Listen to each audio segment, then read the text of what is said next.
bớt này slom chú cái như con men thấy đại nâu từ mong xa phần mấy thành đại sẽ cha mẹ trong hộp trong con thời hộp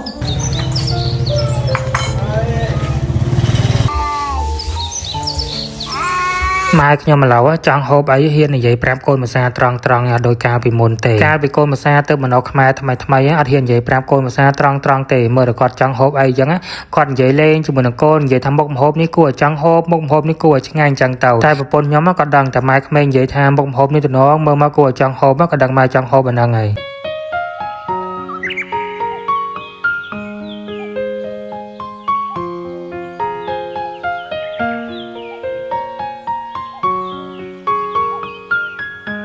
នៅខាងស្រុកខ្ញុំគេហៅថាសម្លម្ជូរកាយនៅខាងស្រុកបងគេហៅថាសម្លអីគេដែរនៅស្រុកខ្ញុំសម្លម្ជូរកាយគេស្លជាមួយនឹងត្រីអណ្ដែងអញ្ចឹងគេដាក់ជាមួយនឹងម្នាស់ដាក់ជាមួយនឹងត្រប់ដាក់ជាមួយនឹងសណ្តែកគួរដាក់ជាមួយនឹងម្ទេសផ្លោកសម្រាប់សម្លម្ជូរកាយបន្លែ4មុខហ្នឹងគឺត្រូវគ្នាតែម្ដងបើសិនជាបងអត់មួយមុខណាក៏បានដែរតែសំខាន់ណាមាន4មុខហ្នឹងស្លចូលគ្នានិយាយថារសជាតិវាគឺចូលគ្នាឆ្ងាញ់សាហាវតែម្ដងហ៊ានបងគាត់និយាយថាម៉ែកូនបឺតអាសាម៉ែកូនបឺតបកាធ្វើម្ហូបអញ្ចឹងបានម៉ែក្មេងឲ្យក្មេងគាត់ស្រឡាញ់និយាយរួមទៅមិនមែនមកពីមនុស្សអាសាឬក៏មនុស្សមិនអាស្រ័យទេ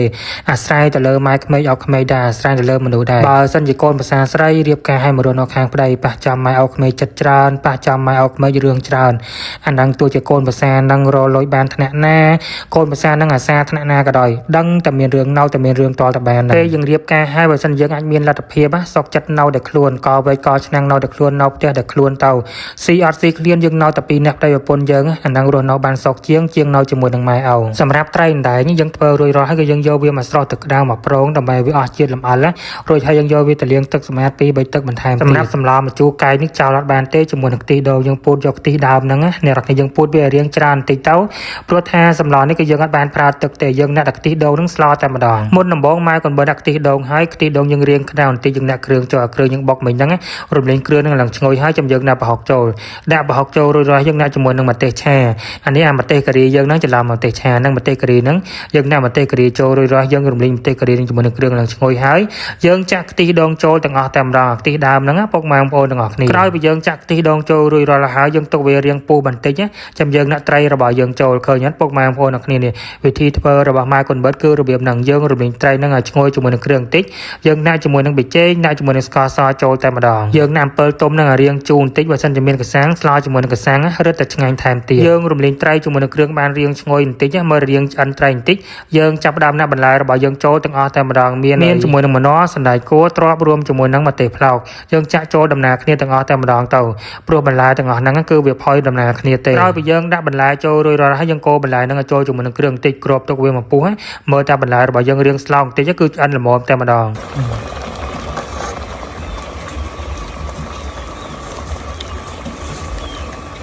បានហើយហើយប៉ុណ្្នឹងបានហើយអត់ចាំបាច់ប្រើទឹកដាក់ចូលណាពុកម៉ែបងប្អូនអ្នកគ្នាក្រោយពីយើងរំលីងបន្លែនឹងជាមួយនឹងគ្រឿងយើងរងាស់បន្លែនឹងរៀងផុយបន្តិចកុំឲ្យរលួយពេកសម្រាប់បន្លែកុំឲ្យរលួយតែមកផុយល្មមមកបានហើយរៀងស្លោកបន្លែបន្តិចមកគឺបានហើយបើសិនជាយើងរងាស់បន្លែនឹងទាល់រលួយសាច់ត្រីរបស់យើងបែកអស់បន្លែយើងក៏រលួយហូបលេងកើតមកហ្នឹងលេងមានជាតិមកអ្នកទាំងអស់គ្នាហូបលេងឆ្ងាញ់ហើយហូបតដល់នឹងបន្លែនៅណាដឹងសាច់នៅណាទេឥឡូវនេះមកហូបពេលល្ងាចសម្រាប់ក្រុមគ្រួសាររបស់ខ្ញុំគឺបានឆ្អិនល្មមមកពុកម៉ែបងប្អូនអ្នកគ្នាហូបជុំគ្នាជាមួយនឹងក្រុមគ្រួសារខ្ញុំទាំងអស់គ្នាសម្រាប់បងណាមកដែលធ្វើសម្លម្ជូរកាយបែបនេះហូបបងអាចសាកធ្វើហូបតាមវិធីរបស់ម៉ែកូនបឺតនឹងបានវិធីធ្វើបែបងាយសម្រាប់រសជាតិសម្លនេះរៀងផ្អែមរៀងដិតបន្តិចផ្អែមហើយរសជាតិជូរមកតាមក្រោយហើយបងឃើញដៃរបស់ខ្ញុំហូបបាយកុំគិតថាខ្ញុំអត់លាងដៃអ្នកនរគ្នាដៃគាត់ធ្វើការសំណង់អញ្ចឹងហើយវាប្រឡាក់ស៊ីម៉ងអ្នកនរគ្នាលាងអត់ជ្រះទេតលតែហើយការងារនឹងអស់តែម្ដងមិនគាត់រੂដោះសបួយ 3-4 ថ្ងៃបានជ្រះបើថាគាត់នៅធ្វើរាល់ថ្ងៃគឺវានៅប្រឡាក់ចឹងលាងអត់ជ្រះចុងក្រោយអរគុណទៅដល់ពុកម៉ែបងប្អូនអ្នកគ្នាដែលតែងតាមដានទស្សនាវីដេអូរបស់ម៉ែកូនបឺតតាំងពីដើមរហូតដល់ចប់អរគុណជំរាបលាបាយបាយ